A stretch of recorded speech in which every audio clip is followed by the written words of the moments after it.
So I'm not a very sensitive person. I'm not a very vulnerable or emotional person.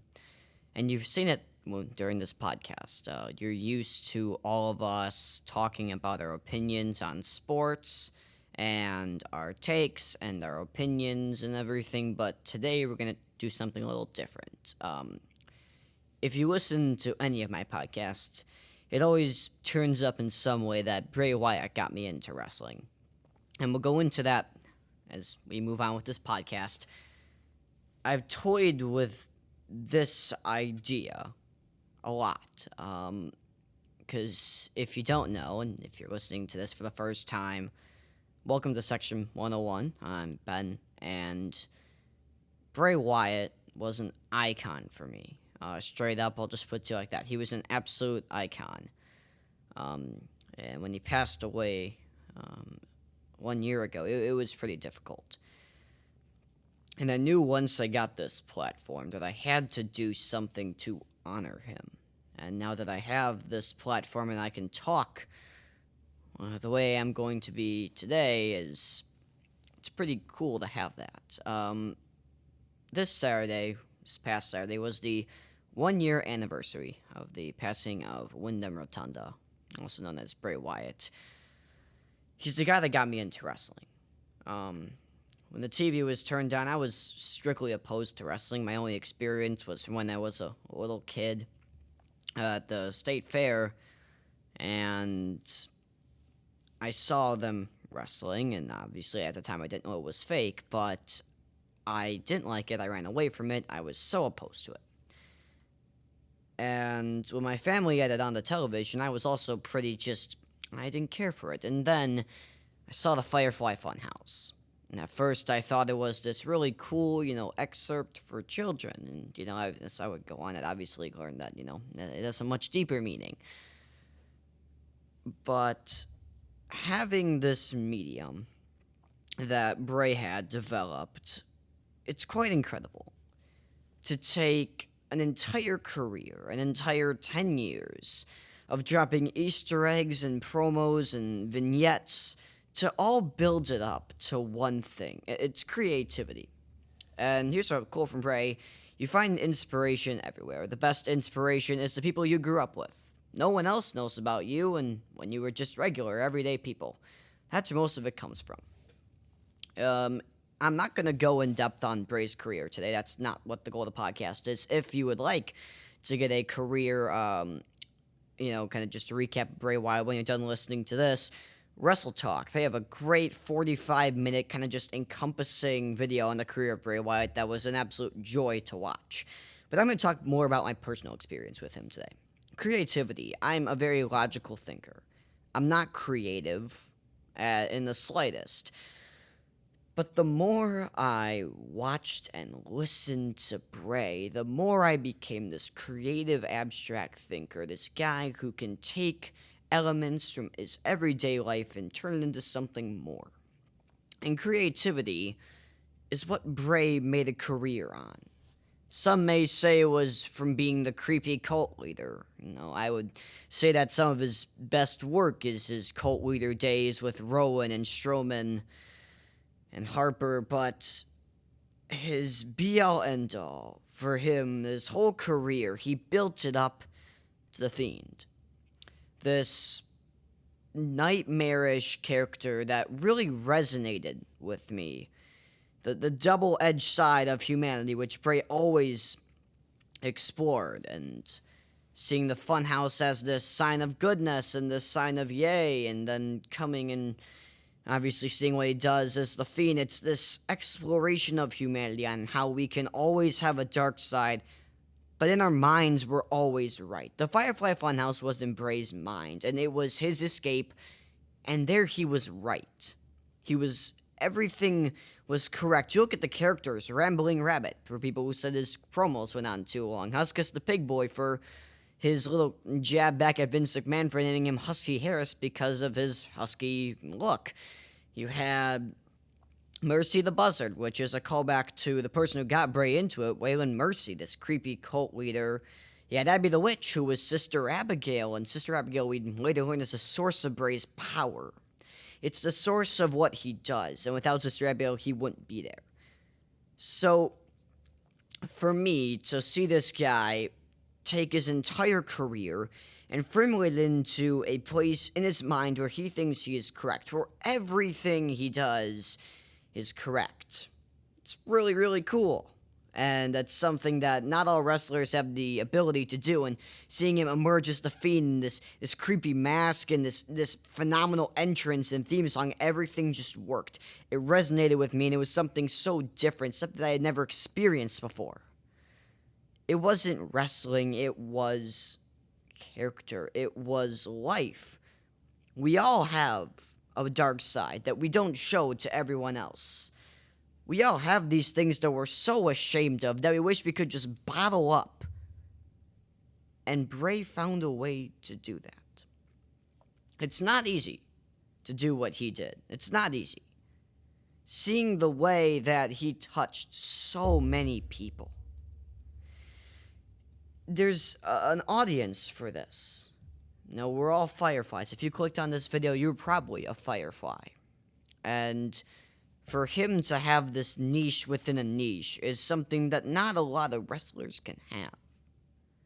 To be dropping these Easter eggs and promos, and if, the story behind it is there was one little sentence in all of his promos from a period in 2012 to 2013 that didn't make any sense. And if you combined all those in order, you would get an almost cryptic paragraph that pretty much outlines the character of the Fiend. That's what it does. It outlines the character in the future and the outlook of the Fiend. To have that type of foresight, that type of creativity, to have everything he had, it's so rare.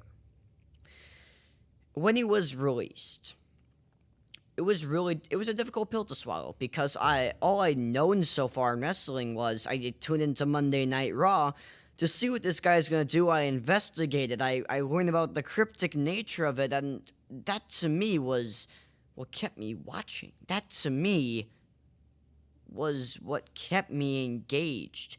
And in a time in the pandemic era, which is when I started watching wrestling, it was a boring era. I mean, yeah, you had Roman, but for every one good thing, there was about 50 bad things.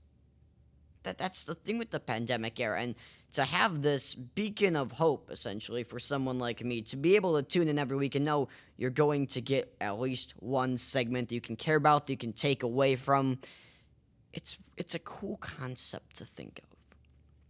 And when it was released, it wasn't easy on any of us, and it was a puzzling thing of why. Why would you release one of your hottest characters? And we're not going to get into the burial of Goldberg and The Fiend. That was really a death nail in what could have been the greatest character in the history of WWE. And when you get to a point where everything collapses, when he was on such a roll, his WrestleMania loss to Randy Orton, but then you get the Firefly Funhouse the next week. That was something.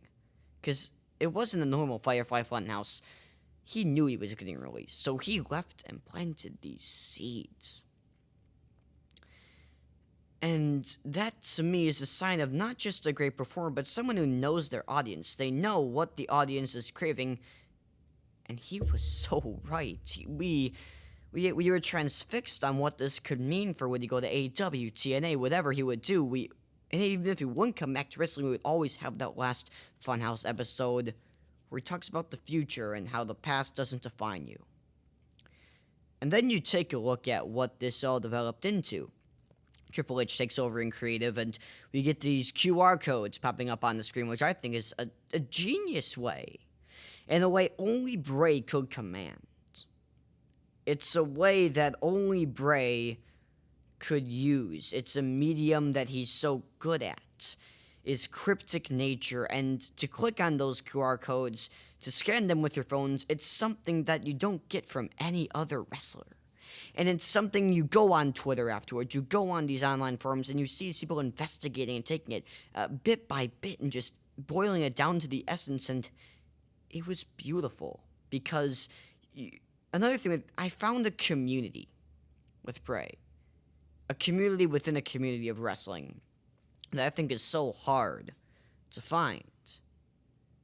It's such a welcoming community. It's such an immersive community. And Bray returns at Extreme Rules, and for my money, the greatest return ever. The build-up was not there in any other return. The production was not there in any other return. It is perfection. Going through all of the Firefly Funhouse characters, bringing them to life, almost like saying, all of my bad times are still with me. And not only are they with me, they are a part of me, and they're gonna be a part of me forever. Seeing the Fiend's mask, seeing the Fiend even pop up, it was incredible, and seeing the door open, Bray come out with the lantern, the Windham Howdy mask on, which is something we never got explored. It's just incredible. The pop he got when he took off that mask, it's awesome. And it's something that whether you watch wrestling as a Windham fan or just as a fan, you could appreciate what the guy was trying to do. It might not work for everybody, but you had to admit the guy had an audience that he captivated. And he returned with a theme by Code Orange. And I'm going to go through some of the lyrics here, and seeing where we are now, these lyrics are just, it's almost it's creepy to see what happens. So the chorus starts with, die for me, brother. No, not what you've seen. Love one another. No, not where you've been. Lie for me, brother. No, not what you've said. Use me for a cover. When things break, things shatter. Just to let that resonate for you, what that means now. And people have gone back to his original Live in Fear song and pulled He Won't See the Sun Again for Years to Come. It's broken out in love. All these meanings have such an element to them. Take on a different meaning. Like, if you listen to that song, not only is it just a good song, it's emotional. As a wrestling fan, listening to that song, listening to Bo come out with it all these weeks on Raw, it's cathartic. Because not only is it the last thing we have of Bray, it's the lyrics are perfect. Die for me, brother. Love one another. Lie for me, brother. Use me for cover. These are all things that the human experience is all about. And now seeing what Bray has managed to do with everything and the exploration of the human being, it's incredible. And seeing him return and having a good feud with LA Knight that I wasn't, the most into, but I knew it was going to go somewhere. Seeing Uncle Howdy, the world of Bray Wyatt is a very slow world. It's very cryptic. Nothing happens instantly. But he was going on to WrestleMania against Bobby Lashley. That was the course they were going on. And then he just got taken off TV. And, we obviously heard that he had COVID. Did we know the extent? Absolutely not. So when he had COVID, he developed heart complications, a weak lower part of the heart. Just a week before he died, he was hospitalized with a heart issue. And these are all things that the Rotundas choose to keep secret, and that's totally fine. I'm not expecting them to go into the health of Bray. So he had a follow-up appointment with doctors the morning he died, and was advised to continue to wear an external heart defibrillator. And it just, he needed a heart defibrillator. That's how bad it was. When it gets difficult to read these details sometimes. He told his girlfriend, JoJo, he was going to take a nap that day. JoJo got concerned when she heard his alarm going off about an hour later without stopping, so he wasn't up. He was discovered in bed, not breathing, and turning blue. JoJo called 911. Her mother attempted CPR. Nothing worked. He was pronounced dead at the hospital. It's not even known if the heart defibrillator would have saved his life.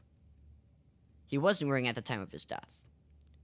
But it's not even known if it would have saved his life. That's how bad it was for him. It was in his car. To think that something that could have at least aided him was that close is another thing of the human experience. I think even watching Bray as a human being it's incredible to see a guy who is this creepy cult leader, but to have this connection with the fans, to see these pictures of him on a character, it's incredible. The whole character of Bray Wyatt was the human. The dark side, the bright side, how we all have to follow the leader, follow the light, become a firefly. And we all make these mistakes. We all go down the wrong paths, and that's what happened to him the day he died. He probably didn't accept the fact that, he needed a heart defibrillator to survive. I mean, he's a wrestler that his whole life he's been taught he's invincible. Something like that. It's so just. It was heartbreaking. When I got the notification on my phone, it was horrible. It was just a no. Why can't this happen? How can this happen? Seeing how we play off the supernatural stuff, sometimes we are still awaiting his return. That's how deep it was at times. It was... Oh, man. Yeah. It was horrible. It was a feeling of, the thing that you loved. The guy that meant so much to you, that got you into wrestling, and I would not be a wrestling fan right now if it wasn't for Bray. I wouldn't have been glued to the screen if it wasn't for him. To have that medium of engagement, thing that kept me tuning in even when it was horrible television, just ripped away from you. It was horrible. Absolutely horrible. And the tribute show for him was just beautiful. It was a celebration of Bray Wyatt. It was the rocking chair. It was LA Knight almost crying, looking to the ceiling, looking to the heavens for some help from Bray to get through this promo, because we worked with him, and to see him versus Finn Balor main event the show, two guys that played an incredible role in bringing out these new characters, Finn the Fiend and whatever it would have developed into. And no, it was beautiful. It was a tough watch. It was beautiful. Bray, his whole character was about the human, and how the dark side can overtake the light, so we can think we're right. But in the end, everything will work out. It will be beautiful. And seeing what Bo has done, it is beautiful.